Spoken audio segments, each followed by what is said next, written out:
बिस्मिल्लाहिर्रहमानिर्रहीम। मेरे प्यारे नबी सल्लल्लाहु अलैहि वसल्लम से पूछा गया, सवाल किया गया कि ए अल्लाह के नबी सल्लल्लाहु अलैहि वसल्लम बता दीजिए कि सबसे बड़ा इबादत गुजार कौन है। सबसे बड़ा इबादत गुजार कौन है? तो आका अलैहिस्सलाम ने इरशाद फरमाया कि सबसे बड़ा इबादत गुजार वो है जो सबसे ज़्यादा कुरान की तिलावत करता है। सुभान अल्लाह। फरमाया कि जो सबसे ज़्यादा कुरान की तिलावत करता है वो सबसे बड़ा इबादत गुजार है।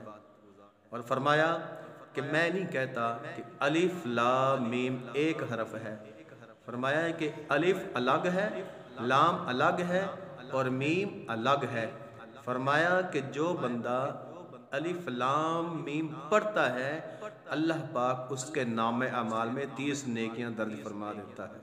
सुबहान अल्लाह, सुबहान अल्लाह। अल्लाह पाक की बारगाह में दुआ है कि अल्लाह पाक हमें भी कसरत के साथ कुरान पाक की तिलावत करने की तौफीक अता फरमाए। आमीन बिजाह नबील अमीन सल्लल्लाहु अलैहि वसल्लम।